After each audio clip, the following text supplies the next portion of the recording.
Hola, mi gente. In this Thursday episode, I thought that I would talk to you about one of my favorite subjects. I'm kidding, but just a little bit. Denial. Denial when it comes to disability. Most of you who follow this podcast know I'm a physically challenged woman. What does that mean?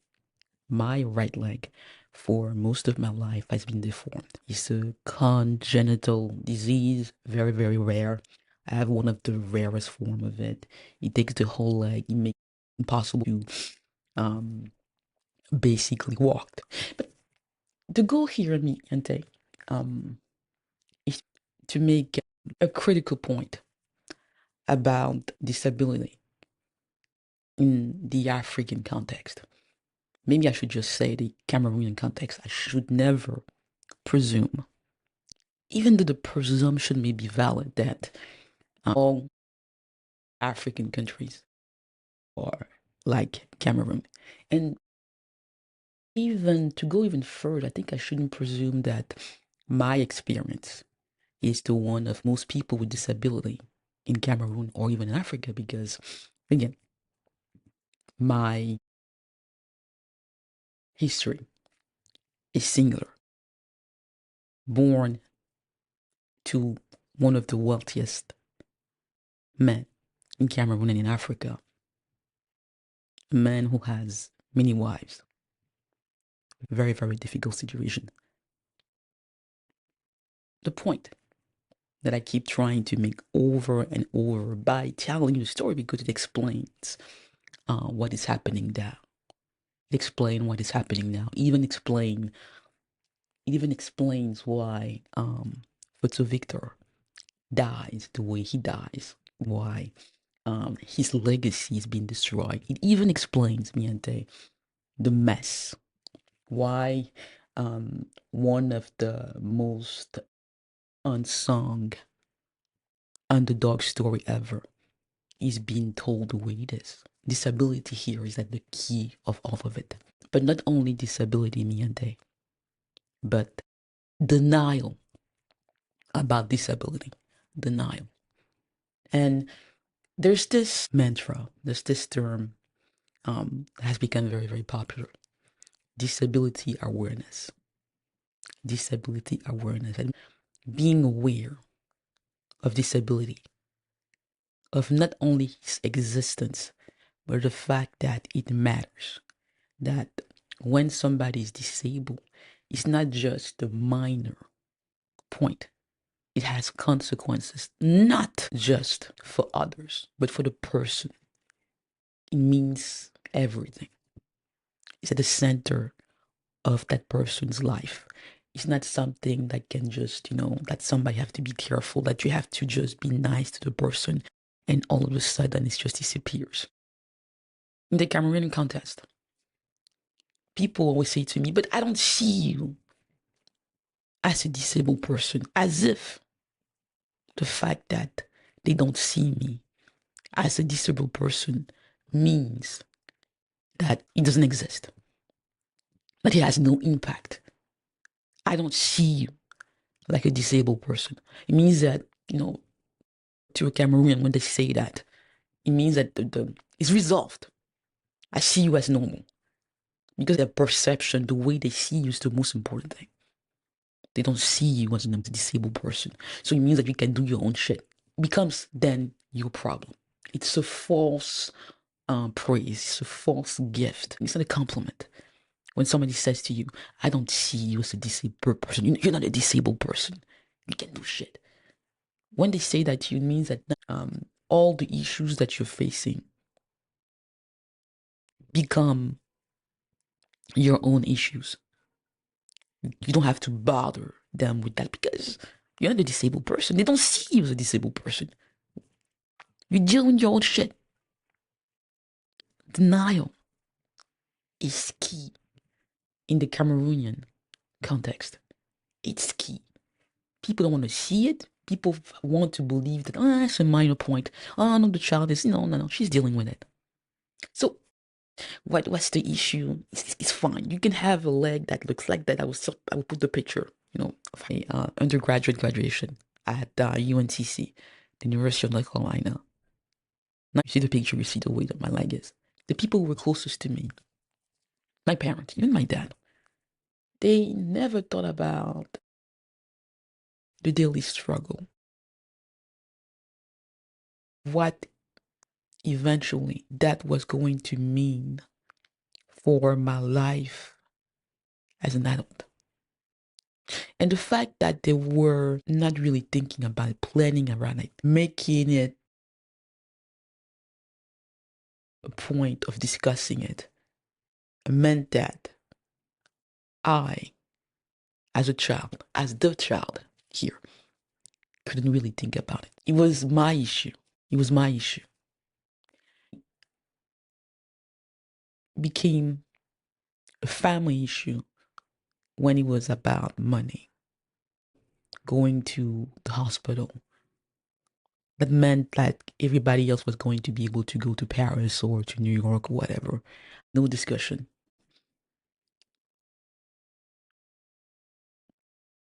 All the stigma, everything else. I was the one who had to deal, and I was the one who needed to deal with it. And I was the one who needed to protect everybody else. The woman who gave birth to me and her other kids, especially because my father had other wives. At some point, my dad divorces the woman who gives birth to me, so he gets away. And I'm the one left with the shit and I have to, you know, protect them. I have to feel sorry that I'm a burden for all of them. I'm the burden, you know. It becomes a part of my personality. It's integrated within everything else. When the woman who gives birth to me talk about how difficult I am, she talks about that essentially. But it's not a disability. It's a flaw. It's a fatal flaw. It's a curse. I'm a cross to bear. When she talks about it to her friends, and she's not anybody. She's a diplomat. So when she talks about it, people listen to that. People view me in the context, the way she views me. I'm the difficult child. I make too much noise. I take too much space. And because I'm smart, because I do well in school, and because unfortunately for all of them, my dad um, loves me. He shows his preference. Fotso Victor, one of the wealthiest men in Cameroon in Africa. And he shows his preference for the disabled kid. And for the woman who gave birth to me and her kids, that's a problem.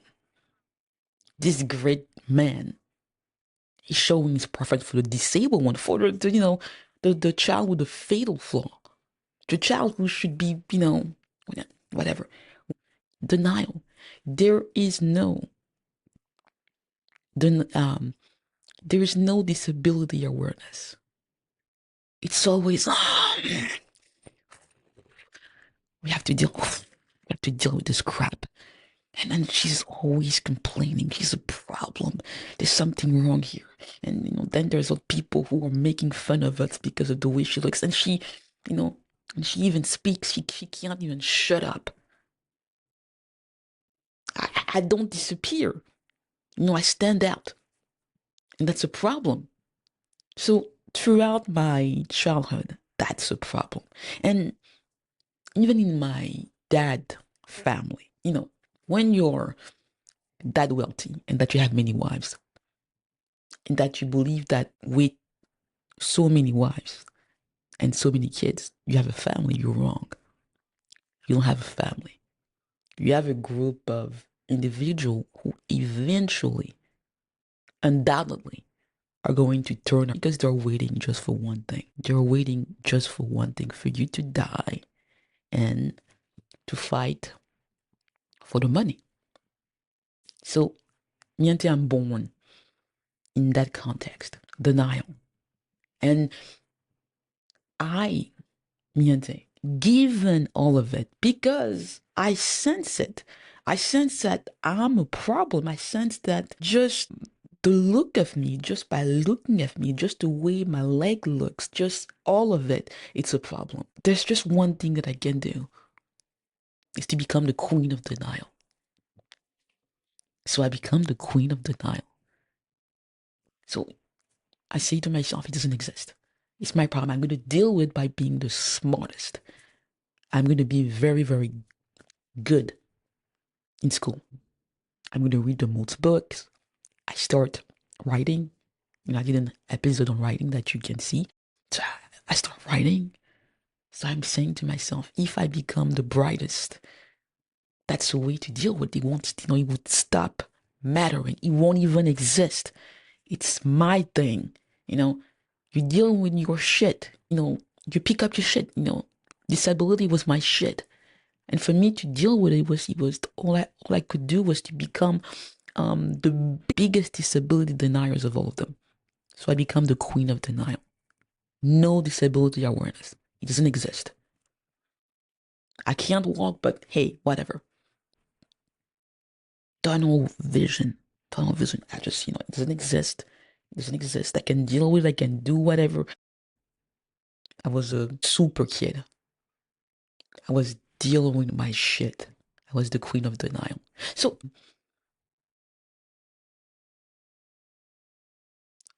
who makes it impossible for me not to face my denial? The doctors in New York. The first one is very, very renowned in the hospital for special surgery. So after I published my first book, I'm going to say the name of it is in French. On prend des choses. See it here. I decide that, I'm going to deal with that. So I go to the hospital for special surgery in New York. And this doctor, when he sees me, he's outraged. And he says, why? Why and how were you allowed to grow up like this? Why did your parents do this to you? And I'm like, huh? And he's like, no, that is abnormal.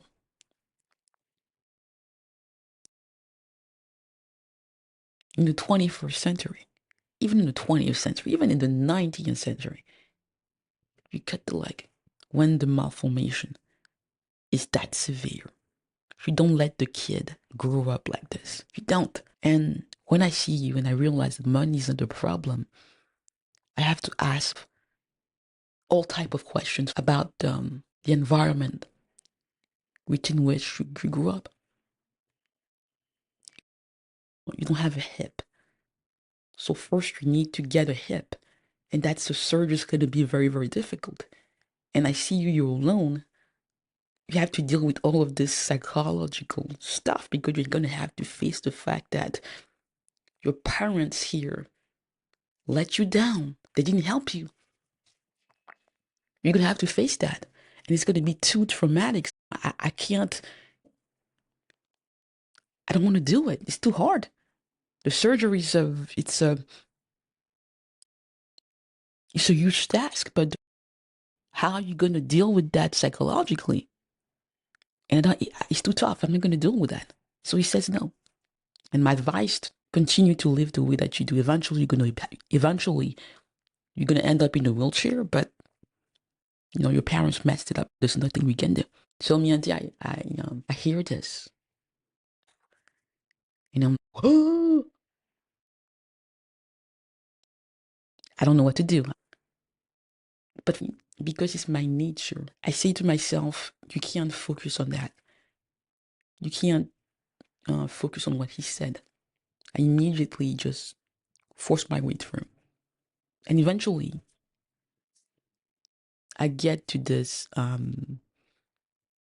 pediatrician at New York Presbyterian Hospital on the campus of Columbia who agrees to do the surgery. But he says one thing. We always say to the parents, of kids with malformation like yours, that the child is never going to have a normal childhood if you don't amputate. You're not helping your kid by refusing to cut the leg, the deformed member. Your denial here isn't helping the kid. I can't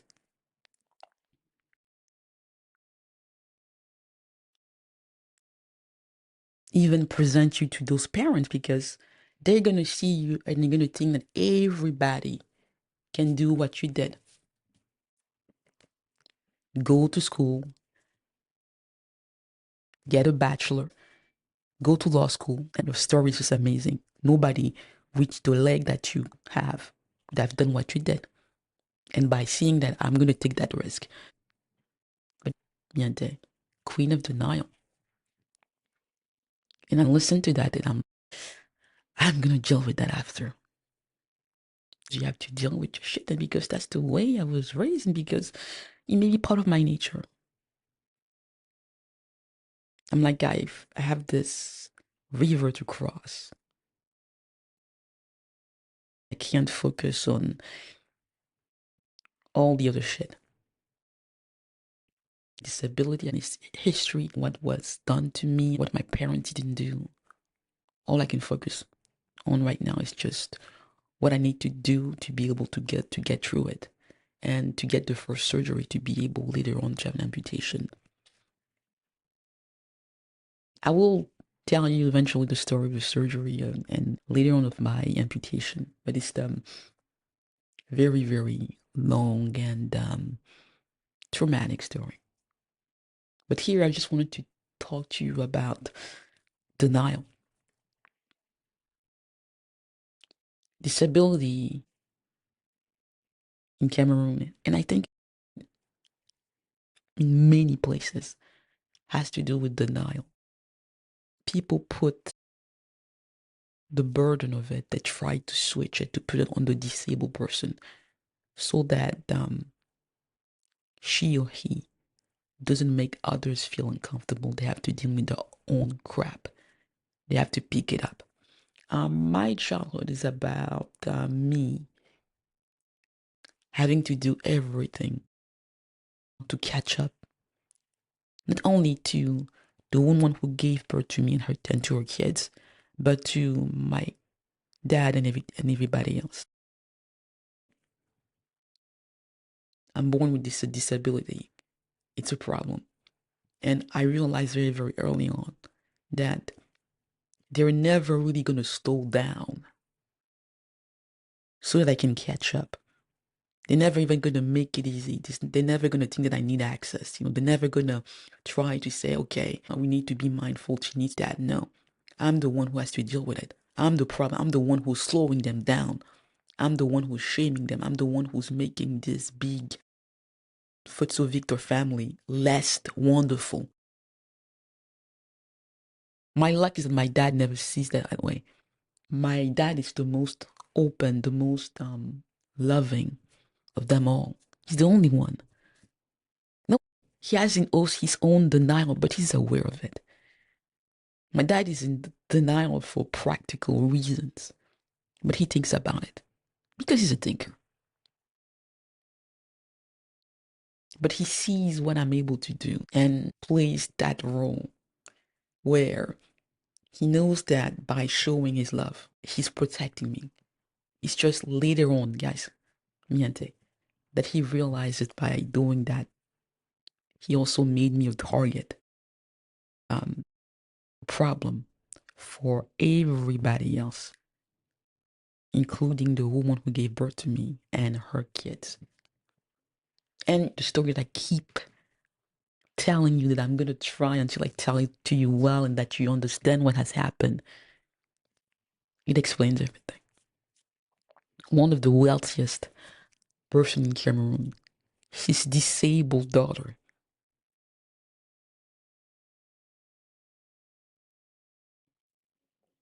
who becomes a problem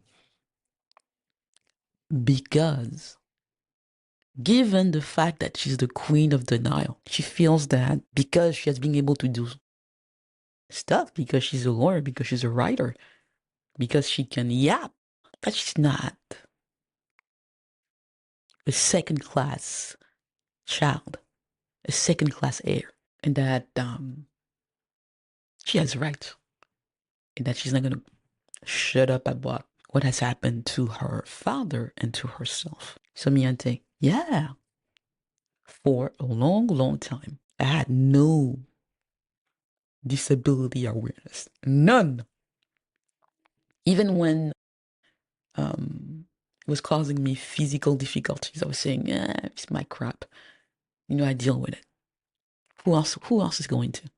It's my problem. It's my problem. Queen of denial. And I became the queen of denial because it was the only way to survive. No other choice. Denial made me able to just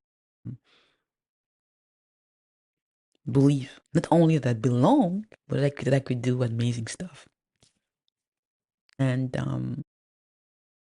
the goal of this podcast is to talk about it and to keep on trying to make you curious about my story and Fotso Victor's story. It's not easy, guys. It's not easy, Miyante, to talk about disability. But as much as possible, I'm going to talk about it. I hope you enjoyed this episode, Miyante. Don't forget to subscribe to the channel, share the episodes, and you can write to me, of course. I will see you tomorrow for the podcast en français, and next Tuesday for another episode of Christelle Nadia Fotso, the podcast. On reste ensemble.